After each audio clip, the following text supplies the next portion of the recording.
Neil Peart is a great rock lyricist, and his themes and words give Rush a depth and dimension that's lacking in many other bands, including many other progressive bands. So it came as a surprise to everybody way back in 2007 or so when Blender magazine designated Neil Peart as the second worst lyricist in rock history. The only worst lyricist, in their opinion, was Sting. So, according to Blender magazine, the worst lyricist in rock history was Sting, and Neil Peart was the second worst lyricist in rock history. Now, this is an outrage for many reasons. First of all, there are a ton of lyricists in rock history that are even worse than Sting, let alone Neil Peart. But without going into that, let's dwell on Neil Peart's lyrics. Now, not all of them are brilliant, and there are definitely some clunkers in there. Some people might point out songs from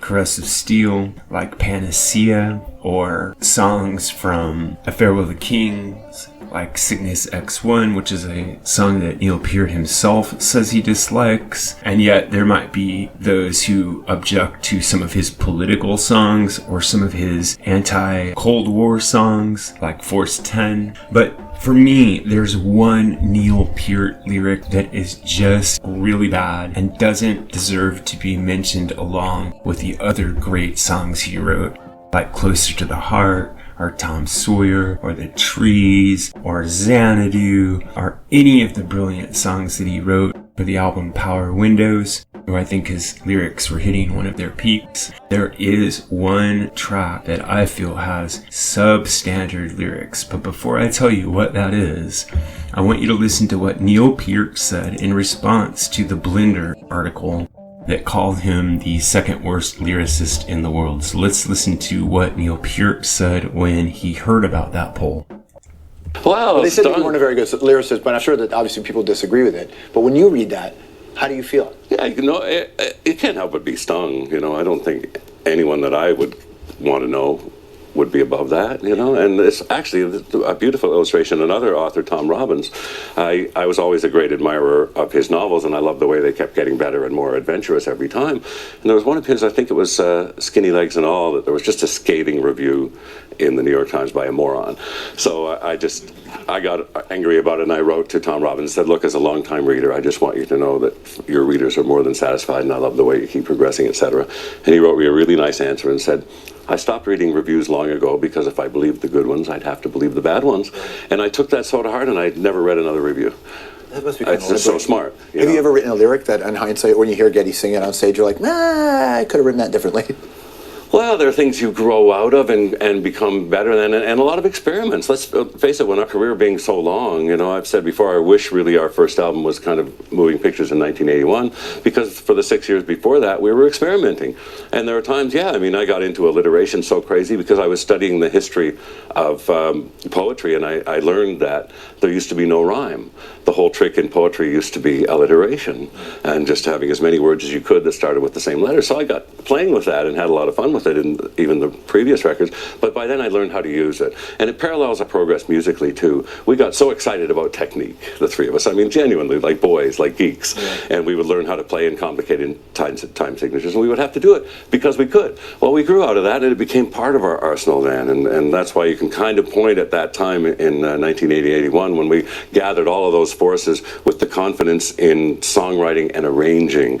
Arranging was a subtle art that we really had to learn, Alright, a lot to unpack there, but most importantly is what he's saying was he was never afraid to experiment, he was always learning, he was always trying to grow, and I think this is the key to why so many of his lyrics, even when they may be weak, still succeed. It's because he's giving you a 100% effort. So if you take a song that might have lyrics that many people can't really identify with, like, say, Camera Eye, which is based heavily on literary allusion and using techniques forwarded by John Dos Passos and other naturalistic writers, it isn't really a song for public consumption, but yet it tells a simple narrative story if you want to look at it that way. But the fact remains that Peart in that song and others like it was trying to give you an accurate portrayal of his experiences, in this case of living and recording music in both New York and London over different periods of time. But if we look at the song that's on my list as his worst lyric, the reason that it is his worst lyric, in my opinion, is because it doesn't have that authenticity to it. It's completely contrived. And I'm going to tell you what that song is right now. The name of the song is Countdown, and Countdown was on the album Signals that came out in 1982, and the song is about Rush attending the launch of a space shuttle, and it's a record of them watching the launch of the rocket. And that should be an exciting topic for a song, especially for a band like Rush, and especially since they were actually there when the launch took place. The lyrics themselves are just flat and dull, contrived. They have no real spirit to them and no real feeling to them. And while they do tell a story in almost a journalistic way, he's kind of clumsy with his word choice, and he's clumsy with his meter, and his rhyme is a little bit overstated. So this is not a great Neil Peart lyric from a technical standpoint, and it's not a great Neil Peart lyric from an emotional standpoint. So this would be my pick for Neil Peart's worst lyric.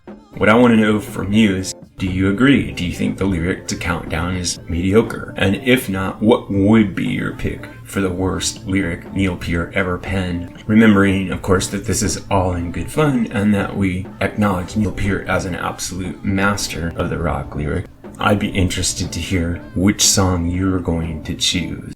One irony that I would point out is that Blender magazine no longer exists and went off the radar sometime shortly after they proclaimed Neil Peart to be the second worst lyricist in the world. This is what I think, but what really matters is what you think. So if you have an idea about this or any other topic connected to classic or contemporary music, please drop it in the section below, and remember to like and subscribe. Also, if you're enjoying these videos and like to help out the channel, you can click on the thanks button right down there below the video and make a donation. Or if you prefer, you can click on the Buy Me a Coffee link and leave a donation at the Buy Me a Coffee site. Finally, if you are in need of a little bit of a financial boost, you can click on the Capital One link down in the description below and use their handy one-step application process. Get yourself a new credit card. If you do that, the channel will get a small bonus. Thanks a lot.